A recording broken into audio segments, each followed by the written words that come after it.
Satoru Gojo is a mistake of a character. For all intents and purposes, he shouldn't work within a functional narrative. While it's common for a manga or an anime to introduce a figure as a pinnacle of strength early on in the story, that's often a gross inflation in order to build tension. Generally speaking, as the protagonist progresses on their journey and their worldview expands, you get more context on that character's power level, which becomes normalized as more threats are introduced. Think Kakashi in early Naruto, whose innate skills and access to the Sharingan make him seem like an unstoppable force in the early stages of the narrative, but as the world develops, we come to realize that while powerful, he's not in a league of his own. Then there's a character like Claymore's Teresa the Faint Smile, the pinnacle of her generation, but this is undercut with contextualization. She's not overtly stronger in the classical regards to her peers.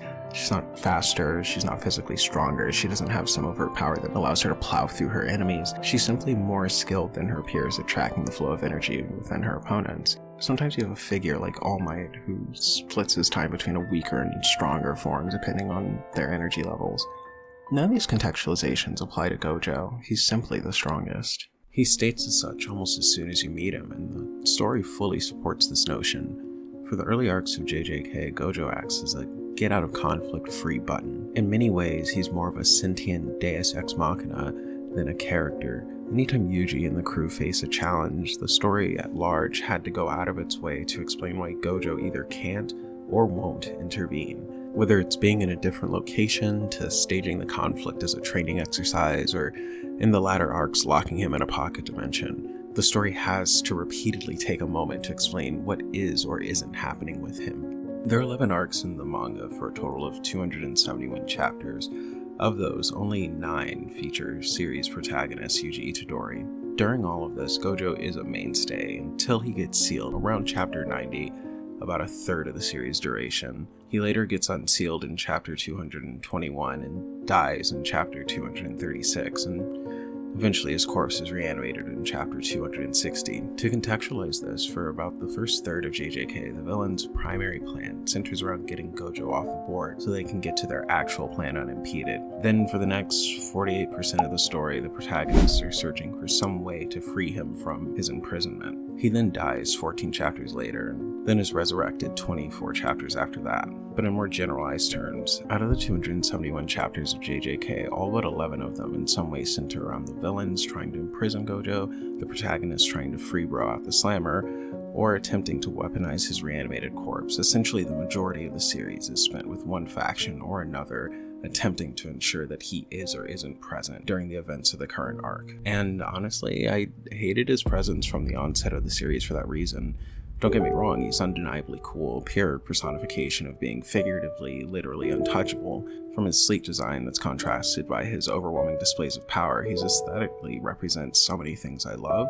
The unfuckwitability is off the charts, honestly.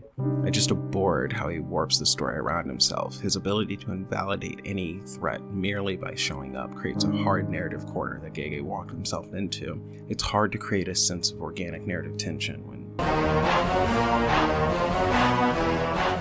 So, you can imagine my surprise when Season 2 didn't begin with a continuation of the first season's events, but a flashback centering around my least favorite character.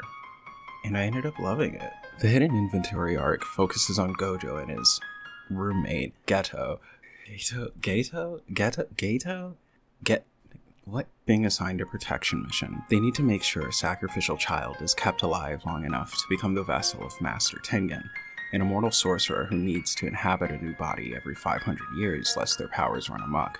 While initially approaching the mission with a sense of overwhelming confidence and a tinge of aloofness, their disposition changes when they form a genuine bond with their ward, Riko. At the onset of the story, we're introduced to the duo who, while good friends, are philosophically unaligned about the concept of power and the ethical responsibility of those with it. Gojo, someone who inherited his power, openly states that protecting the weak is exhausting. This is quickly rebuffed by Geto, who states that society should operate from a survival of the weakest standpoint, that the weak help each other and discourage strength, that jujutsu exists to protect non-jujutsu sorcerers, which Gojo spurns by saying that assigning reasons and responsibilities of strength is what the weak tend to do.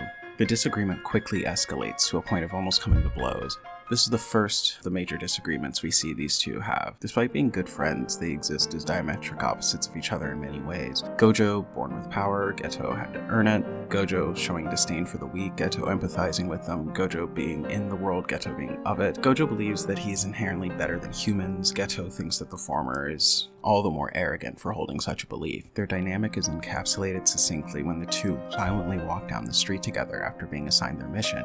Gojo stands tall, loose, and carefree. Meanwhile, Geto tensely walks hunched over and visibly weary, slowly collapsing under the weight of his life and the weight of the world, really. These dynamics will be somewhat inverted by the end of the arc. Soon after this point, the duo begin their mission, needing to save Riko from a pair of kidnappers. And honestly, it goes pretty smoothly. They make quick work of the would-be assailants and get to know Riko, who gives a rousing speech declaring that she will live on. My soul will live on after the assimilation! Which Gojo ignores. You changed your home screen? Isn't she hot? Listen! But as the episode progresses, his time with Riko slowly makes him more empathetic. While he initially saw her as nothing more than a job to be completed, he eventually grows to genuinely care for her. At multiple points during the arc, we see Gojo let down his shield with her, allowing her to touch him, something he only does with close friends. Instead of taking her straight to Jujutsu High, a presumed safe haven, he initially begrudgingly, then eventually enthusiastically facilitates her living out her remaining hours, doing whatever she wants. From attending school one last time, or spending the night at the beach. It's here that Geto points out that Gojo hasn't been sleeping, nor has he turned off his limitless technique, putting himself under immense strain to do so. It's moments like this where we come to realize how much he cares. It's eventually revealed that prior to meeting Riko, the boys made the empathetic decision at the beginning of the mission to allow her to change her mind and not go through with being assimilated should she choose to. So while Gojo has put on a cold front throughout the whole arc, it's clear that it was all a facade the whole time. Quick side note here. Gojo and Geto's powers act as an external manifestation of their internal worlds. Gojo's limitless technique is a physically impenetrable barrier that matches the emotional walls he puts between himself and others. I don't think it's a coincidence that in the early episodes of Hidden Inventory, Gojo wasn't able to use his red technique, but he's able to use blue and limitless. Red, in effect, pushes things away from him while blue pulls them in, and limitless keeps things from being in physical contact with him. This betrays his inner world despite the cool demeanor he puts on. He actively wants people to come closer to him, but he lives in such fear that he'll be heard that he keeps up a wall between himself and everyone. Geto's powers have a similar narrative importance. He's the son of two normal humans and had to work to build up his strength. For him, gaining power is a miserable process, as depicted in his monologue about how his technique requires him to physically consume curses. Exercise. Absorb.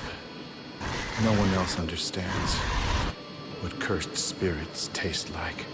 Engaging in a level of intimacy with them that few other sorcerers have.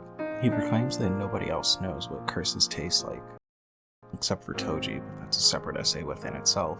So most sorcerers see curses as external entities, coagulations of humanity's fear and hatred. Geto is forced to have a much more affectionate relationship with them, and there's only so long you can live on a diet of hatred and fear before it rots you from the inside. That said, the point I fell in love with Gojo comes at the end of the Hidden Inventory arc, a single moment where I finally understood him on both an emotional and intellectual level. After Toji gets paid and exits the Star Organization's HQ, he's greeted by a delirious Gojo, absolutely tweaked out of his mind. The mix of losing someone he'd come to care about, possibly failing a mission for the first time, and not only losing the fight, but getting carved up like a holiday ham. This is likely the first time in his life that he'd ever experienced any sense of deterministic failure. The first time his actions had been inadequate, the first time he simply wasn't enough. And he breaks. To Toji's surprise, Gojo walks up, endlessly rambling about the nature of reverse curse technique. Earlier in the arc, we saw him talk about how, despite his best efforts, he couldn't understand it, but it had finally clicked. In the earlier portions of JJK, it's implied that Gojo has always been strong, that it was his birthright and that he never had to work for anything. However, the Hidden Inventory arc debunks this notion multiple times. Throughout the saga, we see Gojo use various allegories to process or explain information, from comparing Tengen's development to that of Agumon into Skull Greymon. I get it now.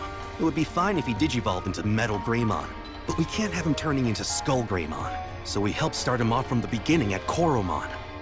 explaining the limitless technique as a convergence of infinite numbers. It's sort of like a convergent series of infinite numbers. This wouldn't be the last time that he uses math to explain how his powers work. In this instance, he explains that due to cursed energy being innately negative, it needs to be folded in on itself to create positive energy to use for a healing technique. Shortly after, it's revealed that he also figured out how to use red as well. Eventually, in the heat of battle, he floats into the air, bathed in golden light, stating that he no longer feels anger or bears a grudge against anyone, and that the world feels so wonderful in that moment. In the midst of profound suffering, he's reached a sort of bliss, one hand pointing upwards and the other pointing down, proclaiming that throughout heaven and earth, only I am the honored one. A truncation of a quote from the Siddhartha Buddha, fully proclaimed as, "The infant Buddha took 7 steps with one hand pointing upwards and the other pointing downward, and said, 'Above heaven and earth below, I am the world-honored one.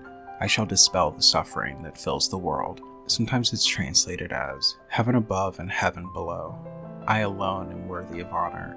My endless cycle of rebirth has now come to an end."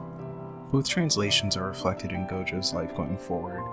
Not only does he accept his role within Jujutsu society at large and his responsibility to the weak, a direct contrast to his beliefs at the beginning of the arc, but him being born with both the Limitless and Six Eyes represents the convergence of 2 powers in about 400 years. In many ways, a symbolic rebirth and enlightenment. Shortly after this, we see the birth of the Gojo depicted in the mainline series. With his powers fully actualized, he's figured out how to automate everything he used to do manually, subconsciously keeping the Limitless technique running ad infinitum. But we now see the man behind the power, the purpose behind the action. We now see him for who he is.